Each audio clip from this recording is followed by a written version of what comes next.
नमस्कार दोस्तों, आपका सुधीर फार्मेसी यूट्यूब चैनल पर स्वागत है। आज की डेट में हृदय वाहिका तंत्र, जिसको इंग्लिश में कार्डियोवैस्कुलर सिस्टम, तो कार्डियोवैस्कुलर सिस्टम यानी हृदय वाहिका तंत्र, इस पर जो है प्रैक्टिस सेट करवाया जा रहा है। तो इसमें लगभग 40 से 45 क्वेश्चंस हैं, जिनको आप करके अच्छा नंबर गेन कर सकते हैं अगर इस चैप्टर से क्वेश्चन आता है तो शुरुआत हम करते हैं पहले क्वेश्चन से। तो पहला क्वेश्चन है, रक्त के लगभग कितने प्रतिशत से रक्त प्लाज्मा बनता है? तो रक्त के लगभग कितने प्रतिशत से जो है रक्त प्लाज्मा बनता है? तो इसमें option A 92%, B 55%, C 8%, D 70%। तो इनमें से जो ऑप्शन है वो ऑप्शन नंबर बी 55%। तो रक्त के लगभग 55% से रक्त प्लाज्मा बनता है। चलिए दूसरा क्वेश्चन देखिए, निम्नलिखित में से कौन प्लाज्मा का घटक है? तो प्लाज्मा का घटक कौन है? Option A serum albumin, B protein, C रक्त स्कंद प्रोटीन, डी उपरोक्त सभी। इनमें से कौन सा ऑप्शन सही है? तो ऑप्शन नंबर डी उपरोक्त सभी। तो प्लाज्मा का घटक कौन कौन है? सीरम एल्ब्यूमिन, अपोलियो प्रोटीन, रक्त स्कंद प्रोटीन, ये तीनों ऑप्शन सही है। तो इसका ऑप्शन नंबर डी करेक्ट होगा। आगे देखिए क्वेश्चन नंबर 3। क्वेश्चन नंबर 3 ध्यान दीजिए, क्या है कि यकृत में बनता है तथा सबसे प्रचुर मात्रा में प्लाज्मा प्रोटीन होता है। तो यकृत में क्या बनता है जिसमें सबसे प्रचुर मात्रा में प्लाज्मा प्रोटीन होता है? Option A albumin, B globulin, C fibrinogen, D prothrombin. इनमें से कौन सा ऑप्शन सही है? तो तीसरे क्वेश्चन का ऑप्शन ए एल्बुमिन। तो एल्बुमिन यकृत में बनता है तथा सबसे प्रचुर मात्रा में प्लाज्मा प्रोटीन होता है, ऑप्शन नंबर ए। चौथा क्वेश्चन देखिए, में केंद्रक यानी किसमें केंद्रक यस आकार का होता है तथा मिथाइलिन ब्लू रंग से अभिरंजित हुआ दोनों के साथ 2 से 3 लोब वाला होता है? तो कौन सा केंद्रक यस आकार का होता है? ए इयोसिन रागी, बी बेसोफिल, सी न्यूट्रोफिल, डी इनमें से कोई नहीं। तो इनमें से कौन सा ऑप्शन करेक्ट है? तो ऑप्शन नंबर बी बेसोफिल। तो बेसोफिल में केंद्रक यस आकार का होता है तथा मिथाइलिन ब्लू रंग से अभिरंजित हुआ दोनों के साथ 2 से 3 लोब वाला होता है। चलिए क्वेश्चन नंबर नेक्स्ट हम देखते हैं। क्वेश्चन नंबर 5 देखिए,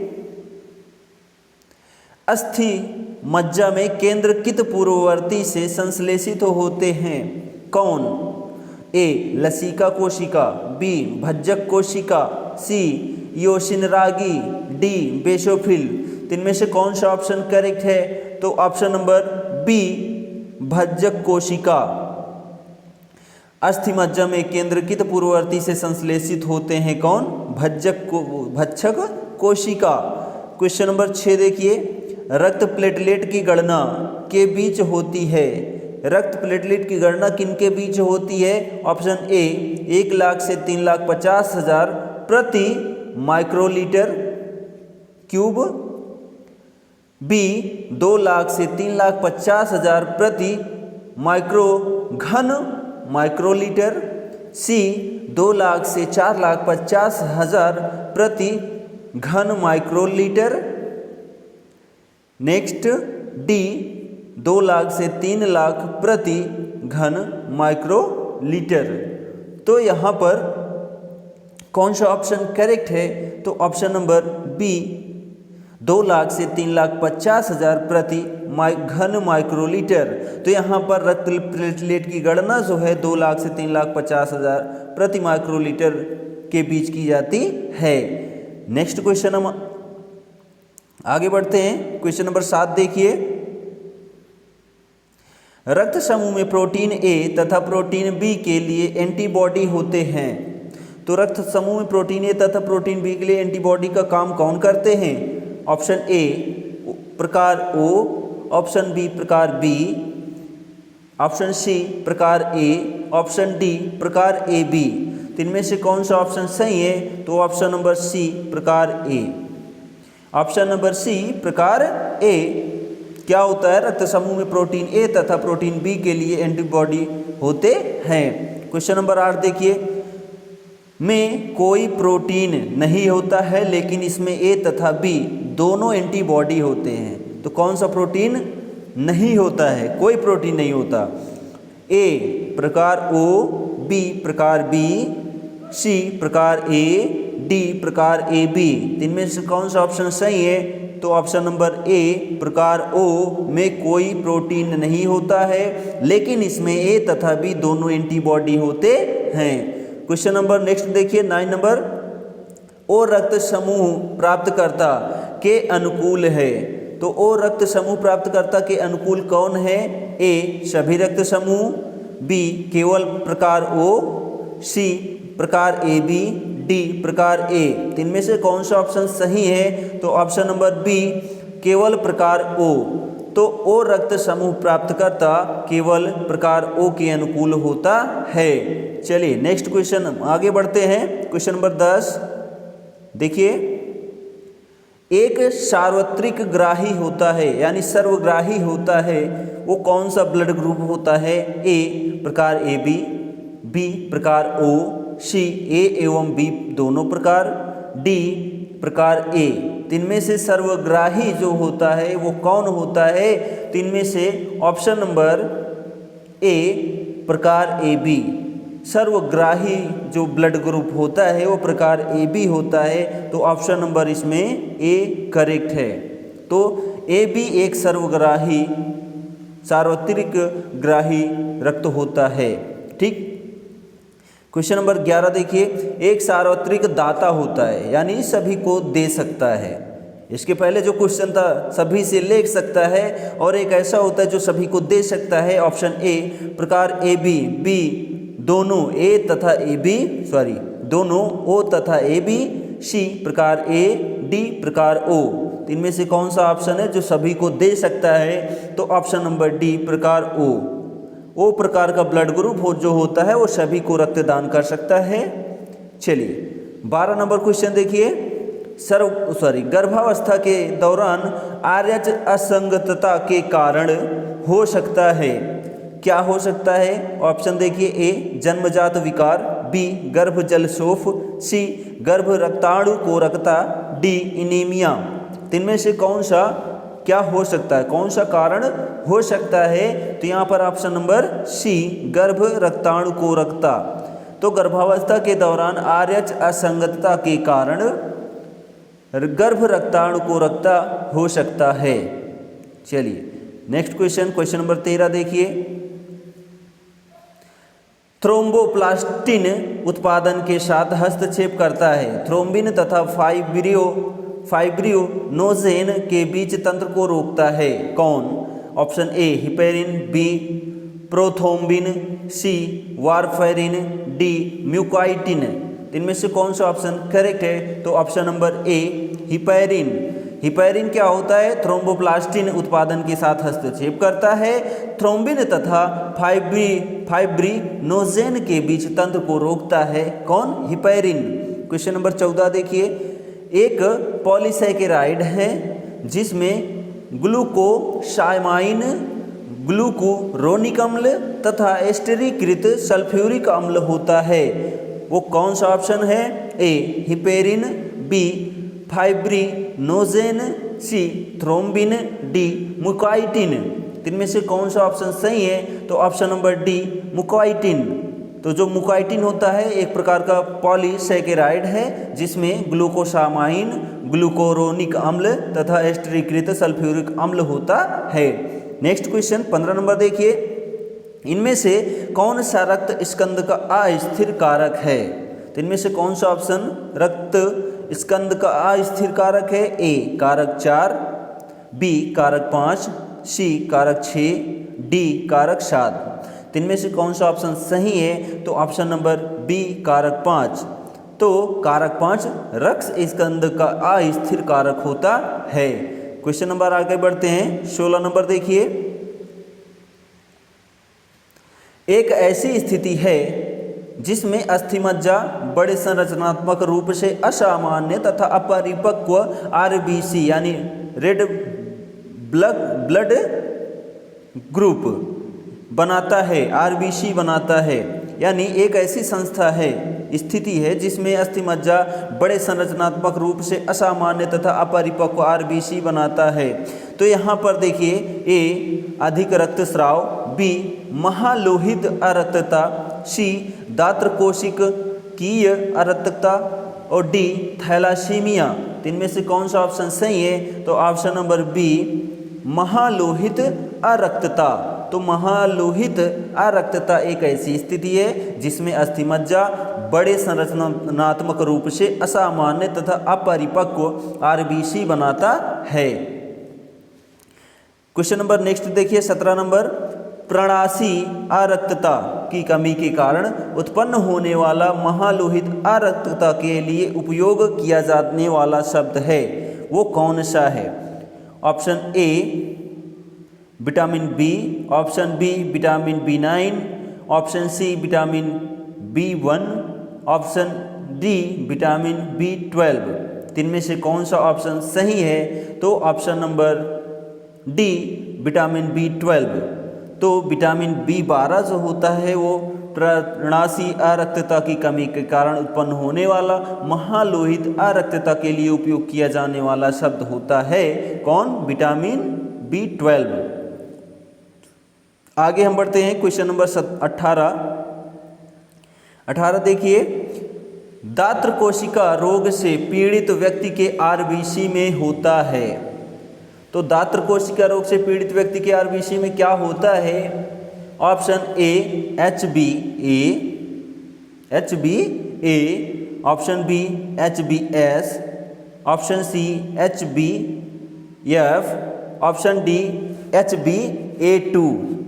तो यहाँ पर हाई ब्लड। तो यहाँ पर देखिए कौन सा ऑप्शन सही है? तो 18 नंबर का option number B is the correct answer. तो दात्र कोशिका रोग से पीड़ित व्यक्ति के आरबीसी में हाई ब्लड एस होता है। ठीक है, नेक्स्ट हम क्वेश्चन आगे बढ़ते हैं। क्वेश्चन नंबर 19 देखिए, निम्नलिखित में से कौन सा दात्र कोशिका रोग का कारण होता है? वो कौन सा कारण होता है? ए फोलेट की कमी, बी रक्त की कमी, सी आनुवंशिक रूप से वंशागत, डी डीएनए उत्परिवर्तन। इनमें से कौन सा ऑप्शन सही है? तो ऑप्शन नंबर सी आनुवंशिक रूप से वंशागत जो होता है दात्र कोशिका रोग का कारण होता है। नेक्स्ट क्वेश्चन हम 20 नंबर की बात करें। क्वेश्चन नंबर 20 देखिए, थैलासीमिया का कारण है। ऑप्शन ए जीन में उत्परिवर्तन, बी कुछ प्रमुख जीन अंशों का विलोपन, सी फोलेट की कमी, डी ए तथा बी दोनों। इनमें से कौन सा ऑप्शन सही है? तो ऑप्शन नंबर डी ए तथा बी दोनों। यानी जीन में उत्परिवर्तन और कुछ प्रमुख जीन अंशों का विलोपन थैलासीमिया का कारण होता है। नेक्स्ट क्वेश्चन 21 नंबर की कमी की अधिक रक्तस्राव का एकमात्र कारण है। इनमें से कौन सा ऑप्शन सही है? तो ए रक्त स्कंदों के कारक, B haemoglobin, C iron, D vitamin B12। इनमें से कौन सा ऑप्शन सही है? तो ऑप्शन नंबर ए रक्त स्कंदों के कारक जो होते हैं की कमी ही अधिक रक्तस्राव का एकमात्र कारण होती है। क्वेश्चन नंबर 22, लसिका पानी के से बना होता है। लसिका पानी के कितने प्रतिशत से बना होता है? ए 4%, बी 96%, सी 50%, डी 10%। इनमें से कौन सा ऑप्शन सही है? तो ऑप्शन नंबर बी 96%।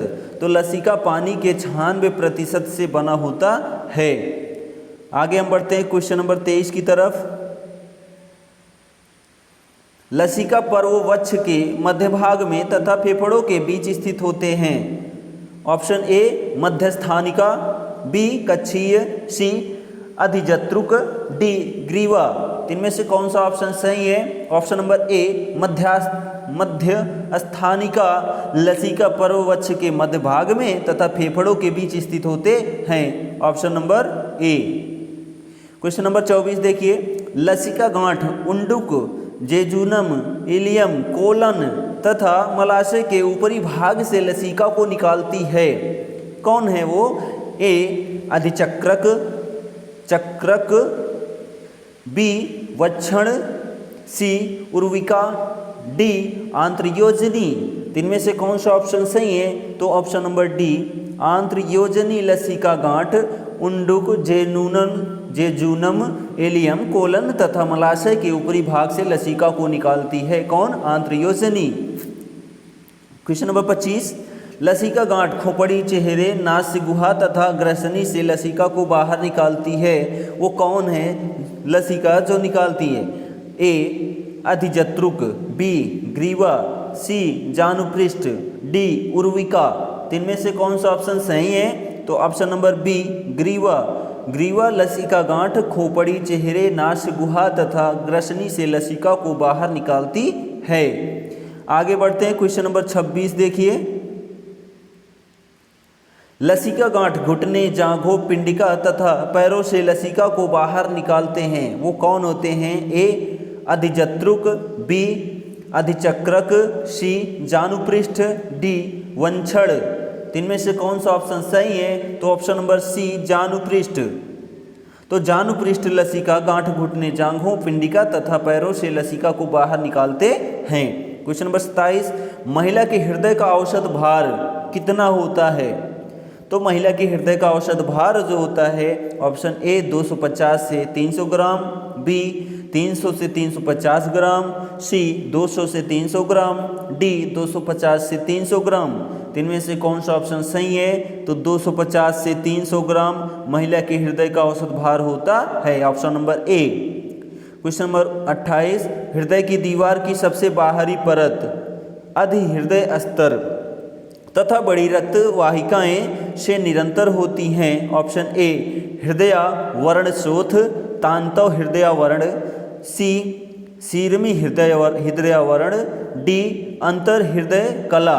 इनमें से कौन सा ऑप्शन सही है? तो ऑप्शन नंबर सी शीर्मी हृदयावरण हृदय की दीवार की सबसे बाहरी परत तथा बड़ी रक्त वाहिकाएं शीर्मी हृदयावरण से निरंतर होती हैं। चलिए नेक्स्ट क्वेश्चन हम आगे बढ़ते हैं। क्वेश्चन नंबर 29 देखिए, सबसे मोटी परत होती है तथा इसमें हृदय की मांसपेशी के ऊतक होते हैं। वो कौन सी सबसे मोटी परत होती है? ए मध्योपकला, बी अधि हृदय अस्तर, सी अंतर हृदय कला, डी हृदय पेशी। इनमें से कौन सा ऑप्शन सही है? तो ऑप्शन नंबर डी हृदय पेशी।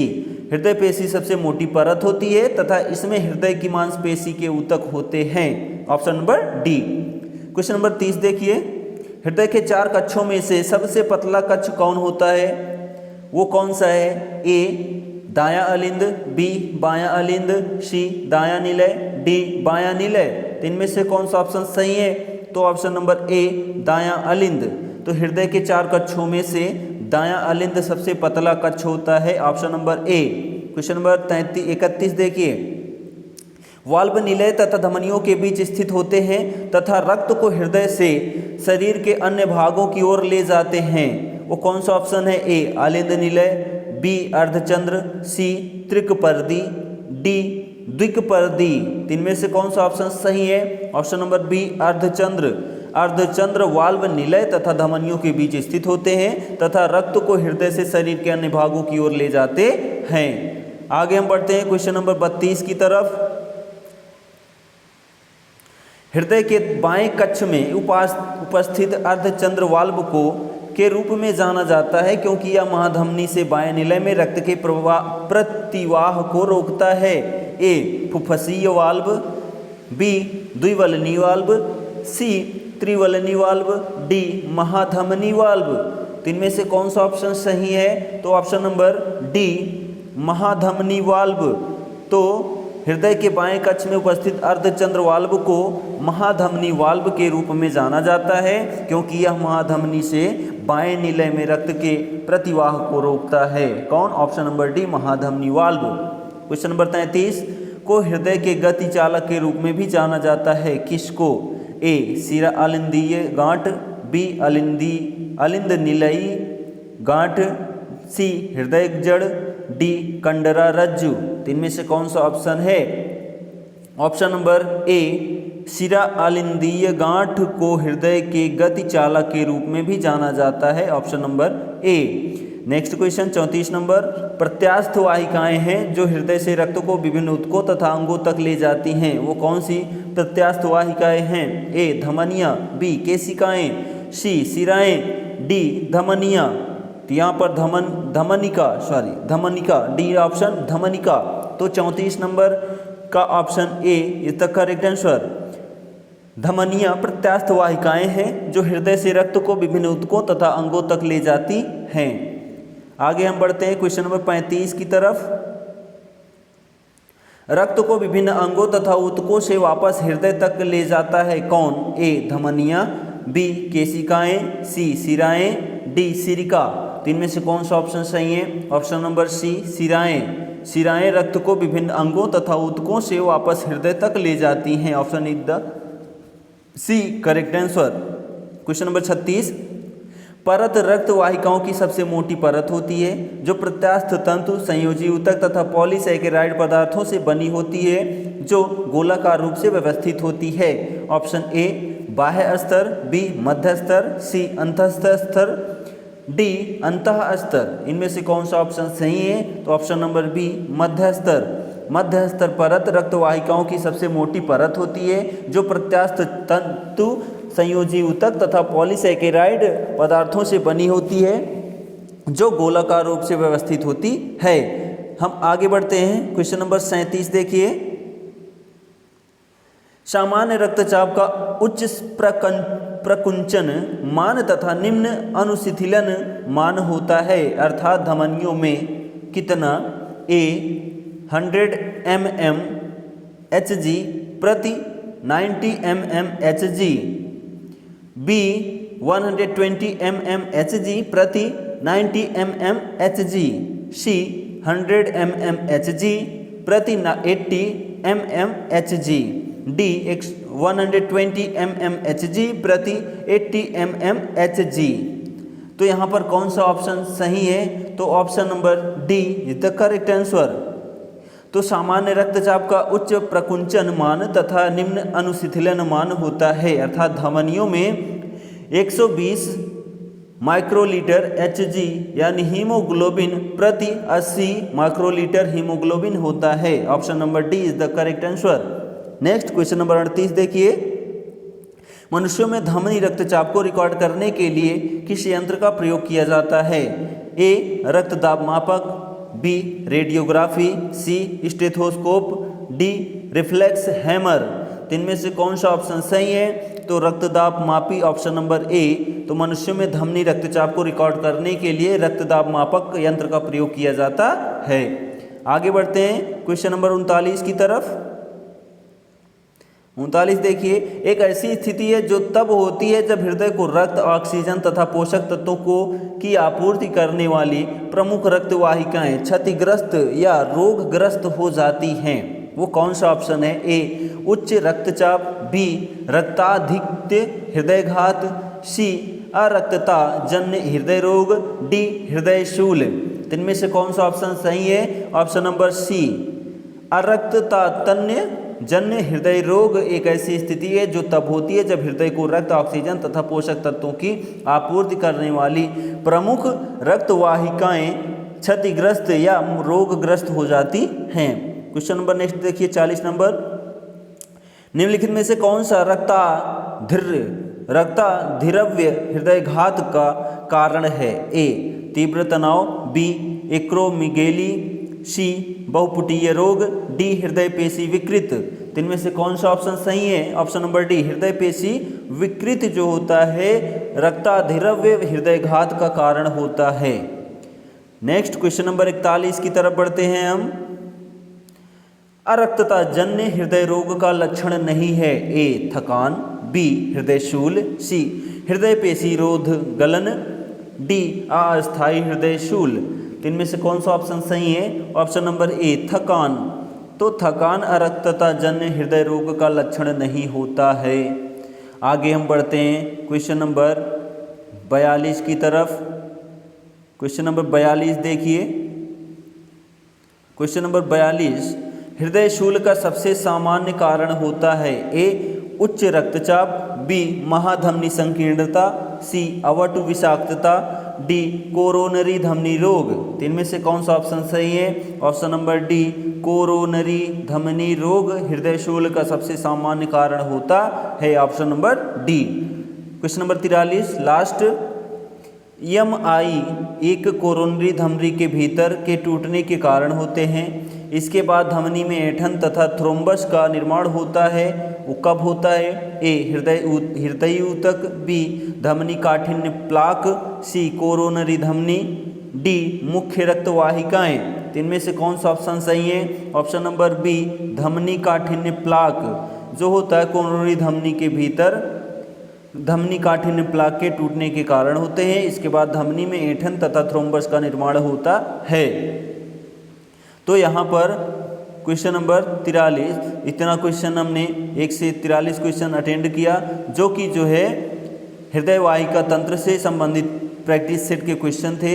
आशा करते हैं आपको ये पसंद आए होंगे। आप 1 या 2 बार पढ़ते हैं तो आपको अच्छे से समझ में आ जाएगा। वीडियो को ज़रूर देखें। तो हम मिलेंगे एक नेक्स्ट वीडियो में नेक्स्ट प्रैक्टिस सेट के साथ। तब तक के लिए जय हिंद।